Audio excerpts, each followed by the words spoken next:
Good afternoon, sir.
So,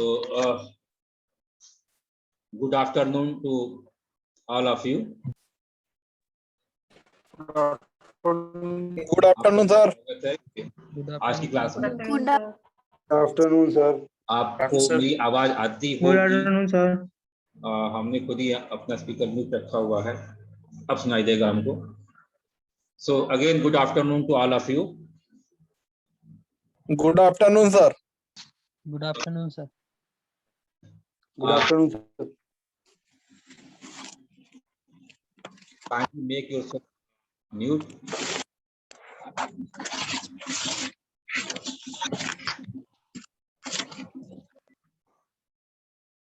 तो कल हमने आपको मैक्सवेल इक्वेशन पढ़ाया था।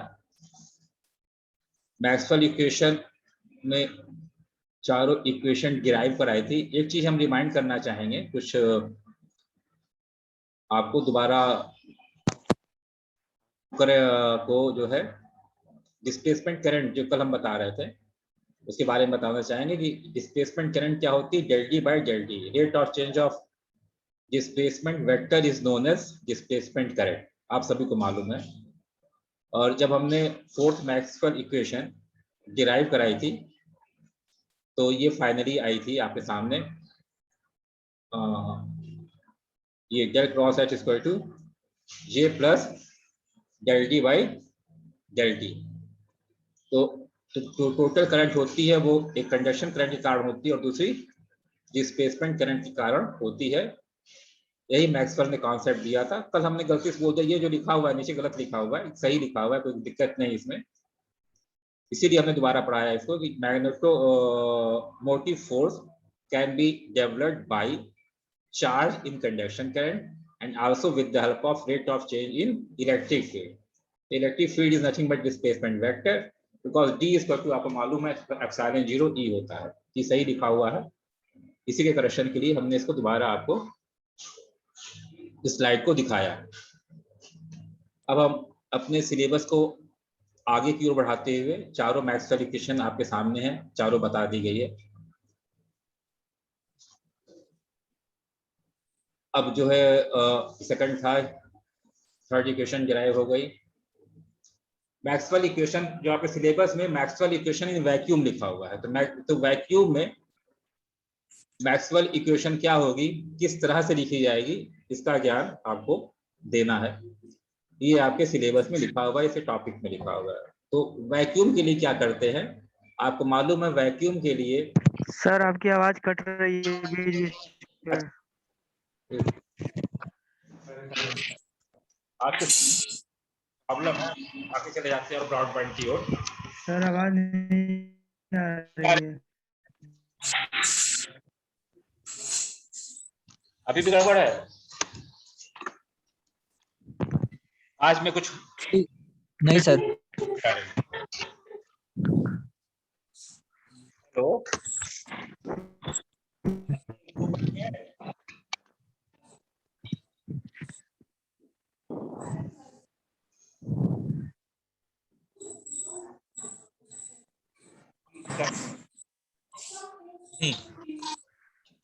सर आवाज नहीं आ रही है।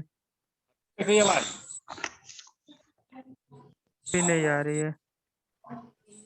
अच्छा, भी दिक्कत हो बताइएगा। सर हो सकता है कि आवाज सर कभी कभी सही आ रही है फिर कट जा रही है बीच में। आवाज कट रही है। एक मिनट कुछ अब आएगी आवाज। एक्चुअली जितने भी बच्चे हैं सब अपना जो है वीडियो ऑफ करके रखा करें, अपना कि सबका जो है वीडियो म्यूट होना चाहिए, क्योंकि उससे जो है अब ब्रॉडबैंड मतलब ज्यादा डेटा लेता है, ज्यादा कनेक्टिविटी में दिक्कत आती है। सभी बच्चे अपना वीडियो ऑफ रखा करें तो कनेक्टिविटी अच्छी मिलती है, सबको अच्छी मिलती है। तो ये भी अंडरस्टूड होता है जब इस तरह की आप कभी ऑनलाइन क्लास कीजिए तो अपना वीडियो सब अपने आप से ऑफ कर लीजिए। अब आवाज आ रही है सबको?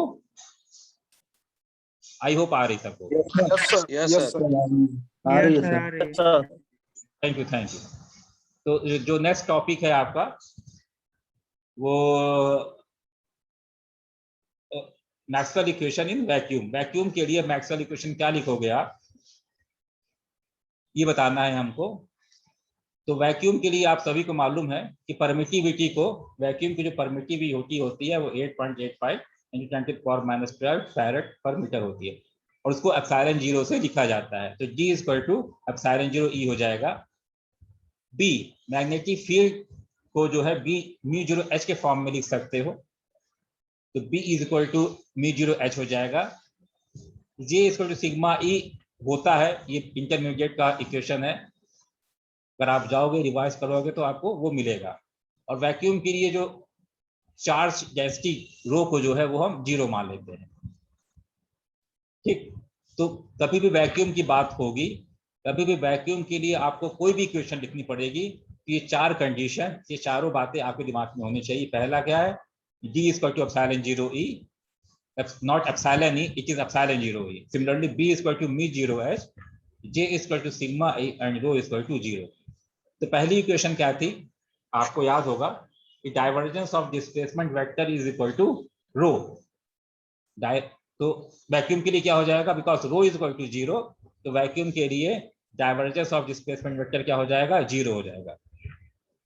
सेकंड इक्वेशन क्या थी, divergence of magnetic field is equal to 0, वो 0 रहेगा, इसमें कुछ नहीं चेंज होना है।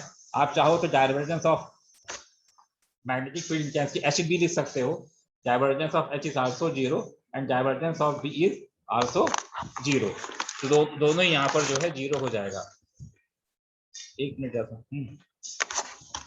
और जो तीसरी इक्वेशन है, आप डेल क्रॉस E, हमने बताया था minus del B by del T, तो B = μ0H, B = μ0H, तो del cross E curl of V क्या हो जाएगा, minus μ0 del H by del T. जो फोर्थ इक्वेशन थी, कर्ल ऑफ H = क्या होता है, J plus del D by del T. J क्या था, करंट डेंसिटी था। तो in case of vacuum J = epsilon 0 E and is equal to 0। Vacuum क्या हो जाता है, J की वैल्यू भी क्या होती है, वो 0 होती है। तो J की वैल्यू यहाँ पर 0 हो गई, plus del D by del T. D क्या है, एप्सिलॉन 0 E है, तो epsilon 0 E del E by del T हो जाएगा। तो curl of H is equal to epsilon 0 del E by del T. बहुत अच्छी राइटिंग नहीं लिखी हुई है, ये एप्सिलॉन लग रहा देखने में, but this is E, capital E लिखा हुआ है ये, और ये एप्सिलॉन 0 लिखा हुआ है। J यहाँ पर 0 हो जाएगा। Curl of H = J plus del T by del T था, D = एप्सिलॉन 0 E हो गया। D की वैल्यू यहाँ पे रखी गई है, epsilon 0 del E by del T हो गया। तो डेल क्रॉस H और curl of H = epsilon 0 del E by del T. तो ये फ्री स्पेस में जो इक्वेशन होगी, ये चारों इक्वेशन इस तरह से लिखी जाएगी, दोनों ही 0 हो जाते हैं। Divergence of D is also 0 because rho is 0, ये तो होता ही है, सबको मालूम ही है। डाइवर्जेंस ऑफ H भी चाहे H लिखोगे वो भी 0 हो जाएगा, वो भी 0 हो जाएगा। कर्ल ऑफ V में को हम H के फॉर्म में लिख दिए, बिकॉज हमें μ0 लाना था यहाँ पे, तो minus del B by del T होता है, तो ये minus μ0 del H by del T हो गया। कर्ल ऑफ H जो है epsilon 0 del E by del T हो गया, राइट। तो ये चारों इक्वेशन वैक्यूम के लिए, ये आपके सिलेबस में लिखा है, मैक्सवेल इक्वेशन इन वैक्यूम, तो इस तरह से आ जाएगा। फॉर नॉन कंडक्टिंग मीडियम, चाहे कंडक्टिंग हो चाहे नॉन कंडक्टिंग हो, है ना, आप चारों इक्वेशन यही होगी जो हम लिखने जा रहे हैं यहाँ पर, है ना। तो अगर यहाँ पे कंडक्टिंग भी लिख के चला आता है तब भी यही इक्वेशन लिखोगे, और नॉन कंडक्टिंग लिख के आता है तब भी यही इक्वेशन लिखोगे। सिलेबस में आके नॉन कंडक्टिंग लिखा हुआ है, ठीक। तो चाहे कंडक्टिंग हो चाहे नॉन कंडक्टिंग हो, Maxwell equations are not going to be changed. जो भी मैक्सवेल इक्वेशंस है वो चेंज नहीं होने वाली हैं, दोनों ही कंडीशंस में एक ही तरह से आप लिख सकते हो। इस केस में भी रो 0 हो जाता है, तो यहाँ पे 0 लिख दिया गया है इसको। Del dot B is equal to 0, ये curl of E is equal to minus mu del H by del T. अब म्यू, पहले μ0 था, यहाँ पे म्यू ले लिया गया है, ठीक। परमिबिलिटी को जो है म्यू ले लिया गया है, वहां पे जब वैक्यूम की केस की बात कर रहे हैं तो यहाँ पे μ0 था, तो सिंपली जो है म्यू को μ0 से रिप्लेस कर दिया गया है। अंतर कितना है, क्या है इसमें, वैक्यूम और नॉन कंडक्टिंग मीडियम में यहाँ पर J is not equal to 0, sigma is not 0, यहाँ पर सिग्मा ई रहता है। तो del cross H equal to sigma E plus epsilon del E by del T. तो this is Maxwell equation for non conducting medium. कल हमने आपको पढ़ाया था G equal to epsilon 0 E plus P। यहाँ से एक बहुत ही खूबसूरत कॉन्सेप्ट निकल के आता है कि कोई पोलराइज्ड मटेरियल है, उसकी सब्सटिबिलिटी और रिलेटिव परमिटिविटी में क्या रिलेशनशिप होता है। तो D can be written as epsilon E, epsilon 0 E ऐसे आ जाएगा। यदि कोई पोलराइज्ड मटेरियल हमने कल बताया था, फॉर एग्जांपल फेरोइलेक्ट्रिक मटेरियल, इसमें परमानेंट डायपोल मोमेंट होते हैं, तो वहां पर जो है डिस्प्लेसमेंट वेक्टर को आप D equal to epsilon 0 E plus P मतलब पोलराइजेशन के फॉर्म में लिख सकते हो। तो इसको जब आगे सॉल्व किया गया तो epsilon E equal to epsilon 0 E plus epsilon 0 chi E, तो P की वैल्यू होती है polarisation, dipole moment per unit volume को ही पोलराइजेशन कहते हैं। पोलराइजेशन की जो डेफिनेशन होती है dipole moment per unit volume, एकांक आयतन में जितना भी डायपोल मोमेंट होता है उसी को पोलराइजेशन कहते हैं। और उसको एप्सिलॉन 0 काई ई क्या है, ससेप्टिबिलिटी इलेक्ट्रिकल,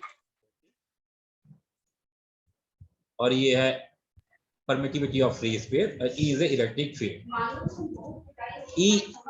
ये E कट जाएगा आपस में, 1 2 3 तीनों जगह पे E कट जाएगा, बचेगा क्या क्या, epsilon equal to epsilon 0 plus epsilon 0 chi E। Epsilon 0 से डिवाइड कर दोगे तो epsilon upon epsilon 0 is relative permittivity, this not permittivity, this is relative permittivity, याद रखिएगा।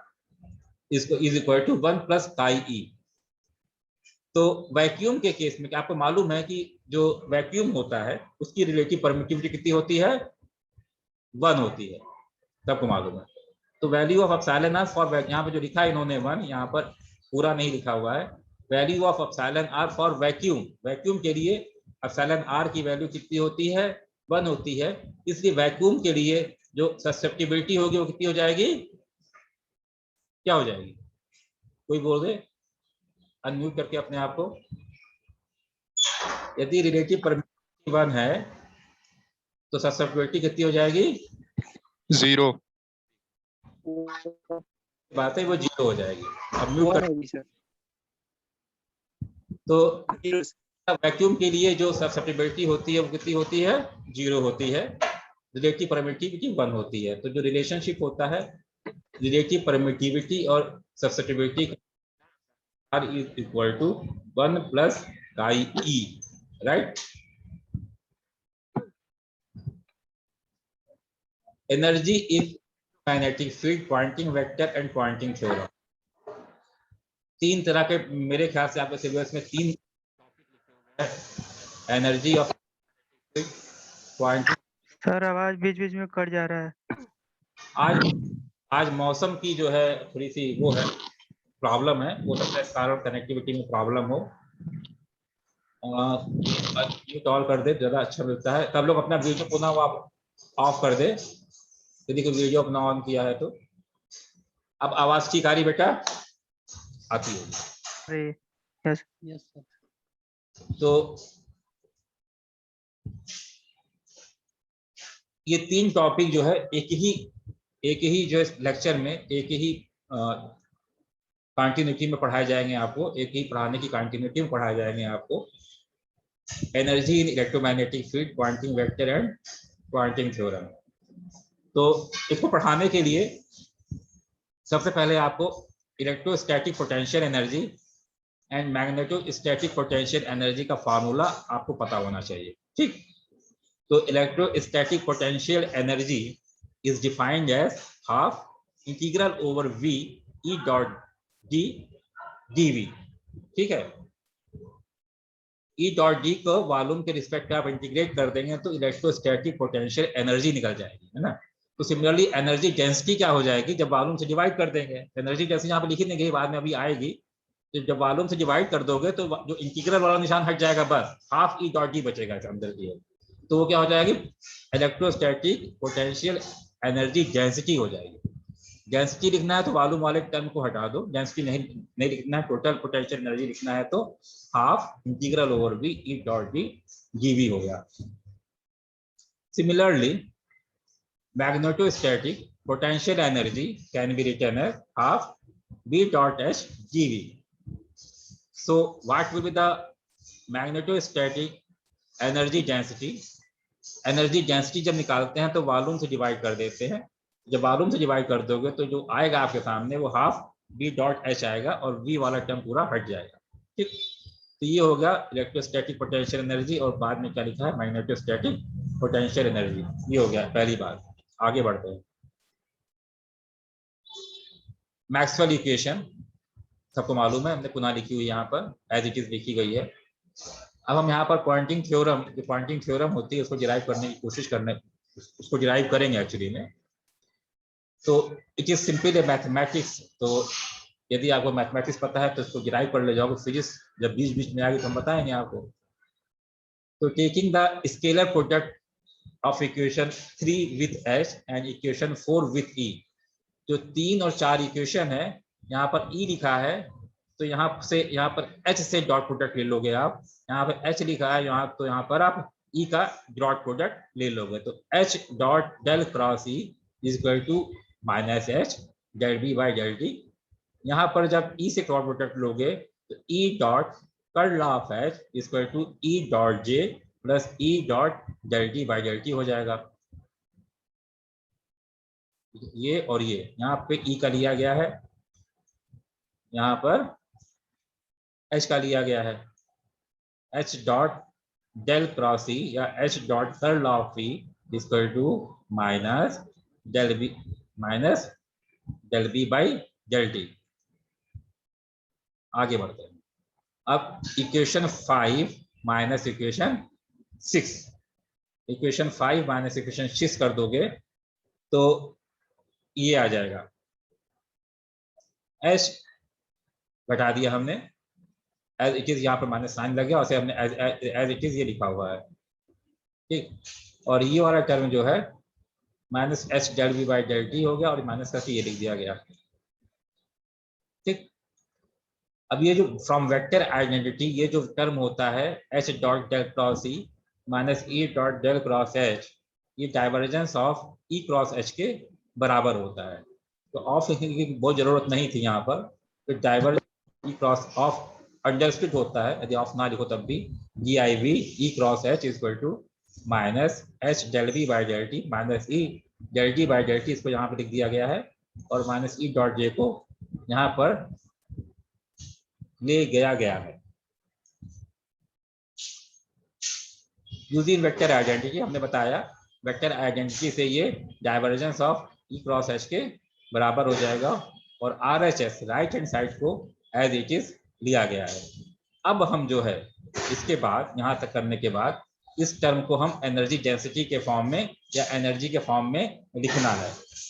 तो now taking a term epsilon del D by del T, ये term लिया गया है।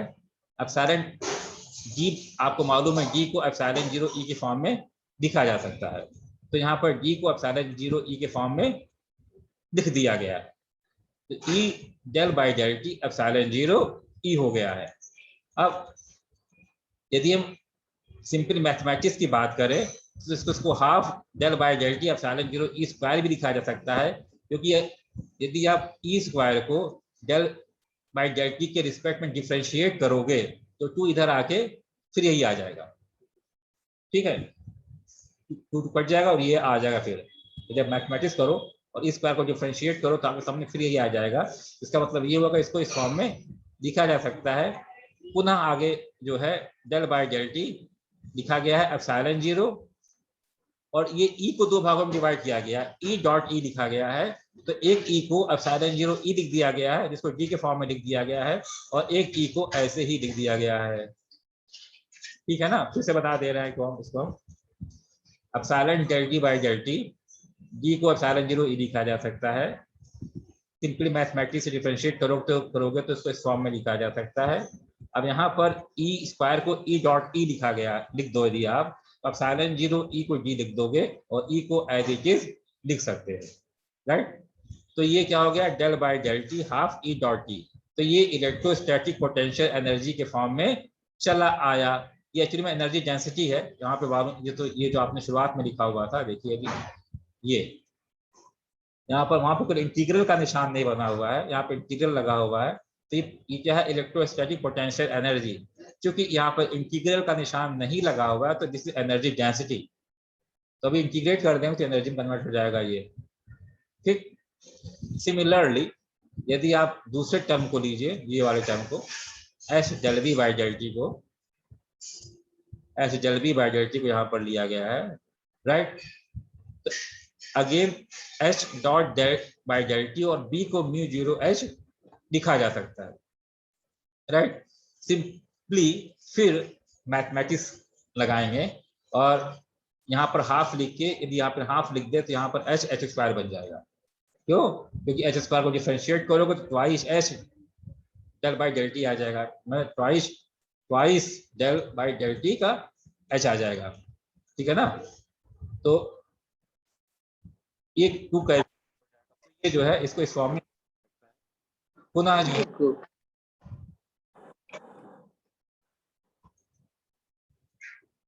जो है b को मी जीरो एच लिखा जाता है। तो h को दो भागों में डिवाइड किया गया है। तो h डॉट एच मतलब क्या, एक मी जीरो एच ले लिया गया और एक सिंपली एच ले लिया गया है। तो मी जीरो एच को b लिख दिए है और h को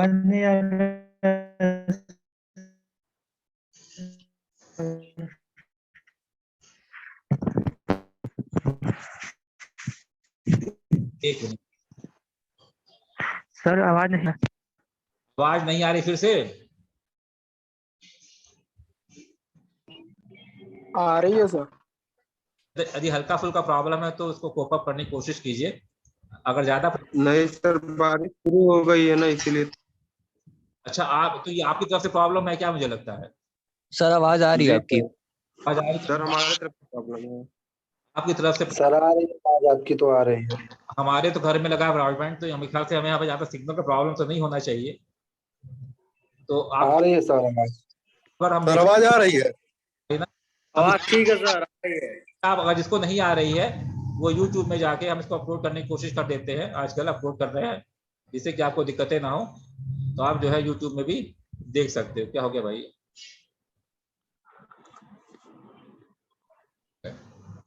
जूम कहाँ गया मेरा यार, ये तो यार कुछ फंस गया मामला। अरे यार, बैक टू मीटिंग, आया था अभी, कहाँ गया, कुछ यार प्रॉब्लम आ रही है मुझे लगता है। एक मिनट, हमने शेयरिंग किया था, कहाँ गया शेयर वाला, ये क्या, ये तो शेयर नहीं। आपको मेरी स्क्रीन दिखाई दे रही बेटा? जी सर, दिखाई दे रही जी है। सर, जी दिखाई दे रही है।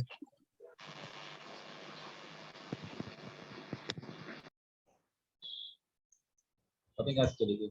आ गई। तो काउंट डाउन शुरू हो गया। हम आपको बताना चाहेंगे 9 मिनट 2 सेकंड बचा हुआ हमारे पास। तो जितना हमने आज पढ़ाया है उसको समझने की कोशिश कीजिए, थोड़ा सा और आगे बढ़ेंगे हम, क्योंकि it is little bit difficult, थोड़ा सा कठिन इक्वेशन है, थोड़ा सा कठिन थ्योरम है ये। तो हम यहाँ तक पहुंचे थे, आपको ये समझाने का प्रयास किया। अगेन पुनः समझाते हैं कि epsilon del T by del T को half del by del T E dot D energy density के फॉर्म में लिखा गया है। इसे G equal to epsilon zero E, इसको इस फॉर्म में लिखा गया। फिर ई स्क्वायर को ई डॉट ई लिख दिया गया, एप्सिलॉन जीरो ई को डी ले दिया गया और ई को एज इट इज लिख दिया गया। तो इस फॉर्म में चला है। सिमिलरली यहाँ पे भी ये सेम चीज किया गया है, एच डॉट एच किया गया है, म्यू जीरो एच को बी लिख दिया गया और एच लिख दिया गया है ना। तो फ्रॉम इक्वेशन 7, 8 एंड 9 अब क्या किया है हमने, ये जो पूरा टर्म था ये वाला आपका, इसको जो है हम एनर्जी डेंसिटी के फॉर्म में लिख दिए। मतलब del by del T H dot B हो गया और del by del T E dot D हो गया यहाँ पर 7, 8 एंड 9। तो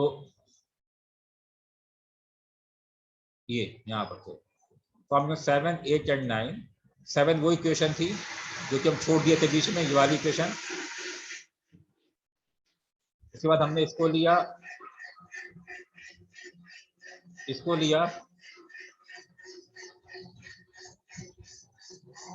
अरे यार मिक्सी ऑफ कर दो यार, तो कहे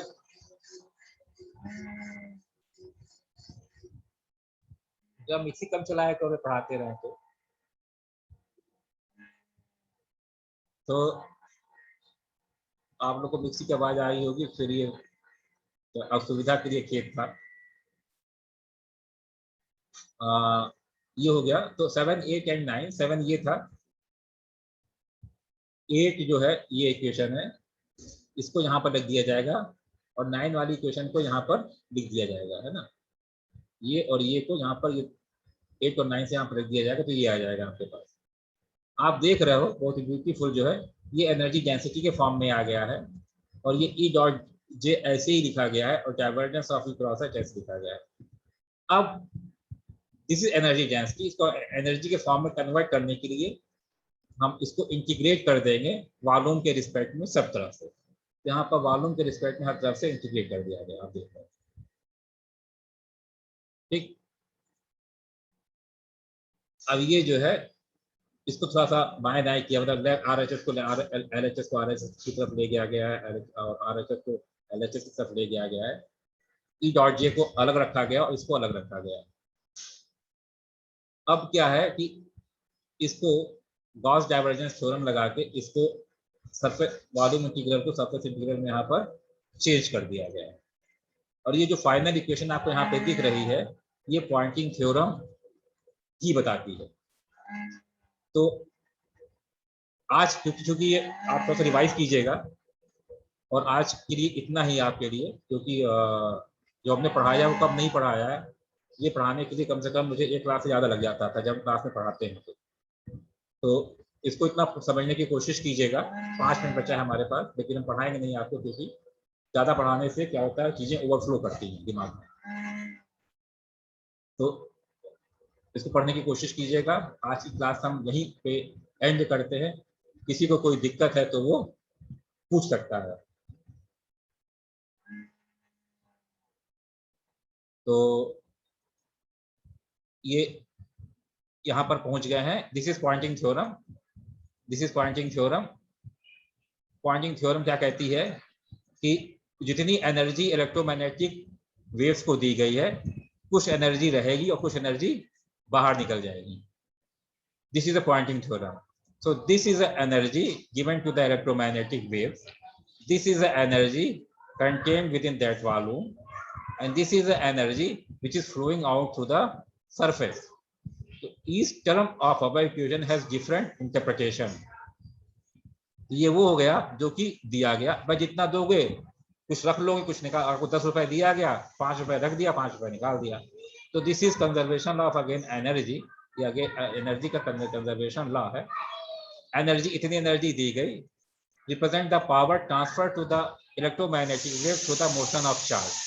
तो द मोशन ऑफ चार्ज, इतनी एनर्जी दी गई, ये वो रिप्रेजेंट करता है जो कि the electromagnetic wave contained in the volume bounded by the surfaces, जो कि उसके अंदर रह गई। और ये क्या करता है कि जो एनर्जी बाहर निकल गई। बस इतना ही। इसके बाद कल फिर इसको रिवाइज कराएंगे आपको हम। और सभी को बहुत बहुत धन्यवाद आने के लिए। और thank you sir. Thank you sir.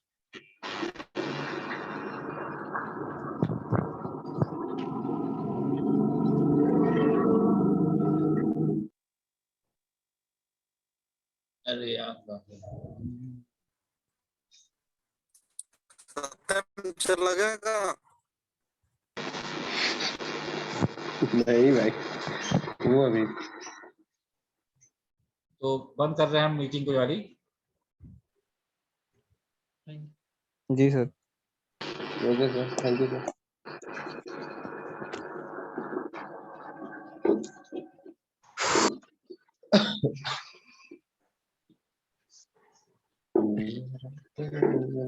Satyam